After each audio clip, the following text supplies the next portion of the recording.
یہ کہانی عائشہ نامی ایک لڑکی کی ہے جو نہ صرف حافظ قرآن تھی بلکہ اس کی خوبصورتی، ذہانت اور شہرت بھی ہر کسی کو متاثر کرتی تھی۔ وہ ایک نیک اور دیندار گھرانے میں پیدا ہوئی تھی۔ وہ اپنی محنت کے باعث چھوٹی عمر میں ہی قرآن مکمل حفظ کر چکی تھی۔ مدرسے میں جب اس نے آخری پارہ مکمل کیا تو اس کی کامیابی پر ایک بڑی تقریب رکھی گئی تھی۔ ہر کوئی اسے دیکھ کر فخر محسوس کر رہا تھا اور عائشہ خود بھی خوشی کے مارے زمین پر پاؤں نہیں رکھ رہی تھی۔ مگر شاید اسی دن سے اس کی زندگی کے رخ بدلنے کا آغاز ہو چکا تھا۔ عائشہ کے دل میں حفظ قرآن کا احساس برتری سرایت کرنے لگا۔ وہ سوچتی، اب میں سب سے بہتر ہوں، اللہ نے مجھے قرآن جیسی عظیم نعمت دی ہے۔ شروع میں یہ خیال اسے معمولی سا محسوس ہوتا تھا، مگر وقت کے ساتھ اس کا رویہ بدلنے لگا۔ اب وہ لوگوں سے بے رخی برتنے لگی تھی، خاص طور پر ان لڑکیوں سے جو قرآن حفظ نہیں کر پائی تھی۔ جب مدرسے میں کوئی بچی سبق بھول جاتی تو عائشہ جھٹ سے کہتی، تم لوگوں سے نہ ہو پائے گا، قرآن پڑھنا تو دل اور محنت کا کام ہے۔ عائشہ کے لہجے کے سختی اور غرور اس کے قریبی دوستوں کو بھی کھلنے لگا تھا، لیکن کوئی اسے روکنے کی ہمت نہیں کرتا تھا۔ ایک دن عائشہ کی ماں نے اسے نرمی سے سمجھایا، بیٹی، قرآن کا حفظ ہونا بہت بڑی سعادت ہے، مگر اس کا تقاضا ہے کہ تم عاجزی اور محنت اختیار کرو، اللہ کو غرور پسند نہیں۔ عائشہ نے بے نیازی سے کہا، امی، میں کسی پر غرور نہیں کر رہی، بس سچ بولتی ہوں۔ جو لوگ محنت نہیں کرتے ان میں ان کا قصور ہے۔ اس کی ماں نے اسے کئی بار سمجھایا، مگر عائشہ کے رویے میں کوئی فرق نہ آیا۔ میں نے اتنی محنت سے یہ مقام حاصل کیا ہے، اب ہر کسی کے جذبات کا خیال تو نہیں رکھ سکتی۔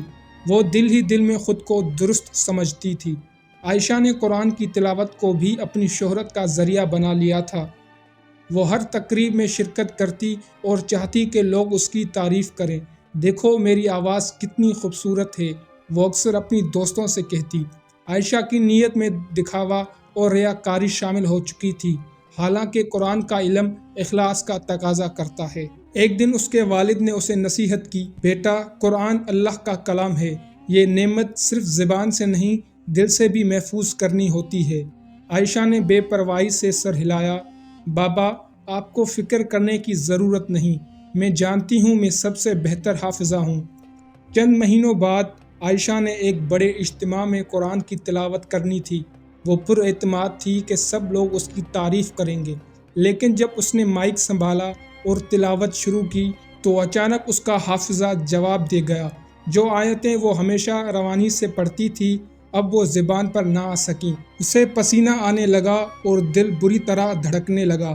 یہ کیا ہو رہا ہے؟ اس نے خود سے کہا، مگر آیات نہیں آ رہی تھیں۔ شرمندگی کے مارے اس کا چہرہ سرخ ہو گیا۔ اجتماع کے بعد لوگ اسے عجیب نظروں سے دیکھ رہے تھے اور عائشہ کو اپنی پہلی ناکامی کا تلخ احساس ہوا۔ اسی رات عائشہ نے ایک خوفناک خواب دیکھا۔ وہ ایک بڑے صحرا میں بھٹک رہی تھی جہاں کوئی راستہ نہیں تھا۔ وہ دوڑتی رہی مگر ہر طرف اندھیرا اور ویرانی تھی۔ اچانک ایک آواز گونجی، جس دل میں تکبر ہو وہاں قرآن کا نور نہیں رہتا۔ عائشہ ہڑبڑا کر جاگ گئی اور پسینے میں شرابور ہو چکی تھی۔ یہ کیا خواب تھا؟ کیا واقعی اللہ مجھ سے ناراض ہے؟ اس نے خود سے سوال کیا، مگر جلد ہی اس نے خواب کو نظر انداز کر دیا۔ چند دن بعد ایک اور واقعہ پیش آیا۔ عائشہ نے مدرسے میں سبق دہرانے کی کوشش کی، مگر کئی آیات اس کے ذہن سے نکل چکی تھی۔ یہ کیسے ہو سکتا ہے؟ میں نے تو ہر روز دہرایا تھا۔ وہ بے چینی سے قرآن کھول کر دیکھنے لگی۔ آیات بھولنا اب معمولی بنتا جا رہا تھا۔ جتنا وہ یاد کرنے کی کوشش کرتی اتنا ہی ذہن الجھتا۔ عائشہ کے دل میں اب خوف نے جگہ لینا شروع کر دی۔ کیا واقعی اللہ مجھ سے ناراض ہے؟ کیا میری نیت خراب ہو چکی تھی؟ مگر اس خوف کے باوجود وہ اپنی غلطیوں کا اعتراف نہیں کر پائی۔ مدرسے میں عائشہ کا رویہ اب سب کے لیے ناقابل برداشت ہو چکا تھا۔ لوگ اس سے دور رہنے لگے اور طالبات بھی اس سے مشورہ لینے کے بجائے دوسرے اساتذہ کے پاس جانے لگے۔ میں نے سب کے لیے اتنا کچھ کیا، پھر بھی سب مجھے چھوڑ رہے ہیں، عائشہ شکایت کرتی، مگر اسے احساس نہیں تھا کہ اس کا اپنا غرور اسے تنہا کر رہا ہے۔ ایک دن اس کی قریبی دوست نے کہا، عائشہ، تم قرآن کی حافظہ ہو، مگر تمہارے دل میں اب عاجزی نہیں رہی۔ شاید اسی لیے تمہارے ساتھ یہ سب ہو رہا ہے۔ یہ جملہ سن کر عائشہ کو پہلی بار اپنی غلطی کا احساس ہوا۔ عائشہ نے رات بھر روتے ہوئے اللہ سے معافی مانگی، یا اللہ، میں نے بہت غلطی کی، مجھے معاف کر دے اور میرے دل میں قرآن کا نور دوبارہ بھر دے۔ وہ سجدے میں گرتی رہی، کئی دنوں تک اس نے توبہ کی اور دل سے اللہ سے معافی مانگتی رہی۔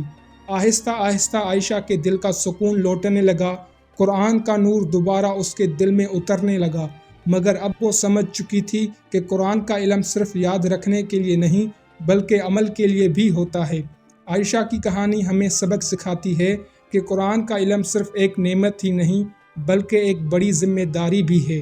جب علم کے ساتھ غرور اور ریاکاری شامل ہو جائے تو اللہ کی رحمت عذاب میں بدل جاتی ہے۔ عائشہ نے اپنی غلطیوں سے سیکھا اور اپنی باقی زندگی قرآن کے پیغام کو عاجزی اور محنت کے ساتھ پھیلانے میں مصروف رہی۔ یہ کہانی ان لوگوں کے لیے ایک سبق ہے جو نیکی کے راستے پر چلتے ہیں۔ نیکی تب ہی کامیاب ہوتی ہے جب نیت میں اخلاص ہو، ورنہ یہی نیکی وبال بن جاتی ہے۔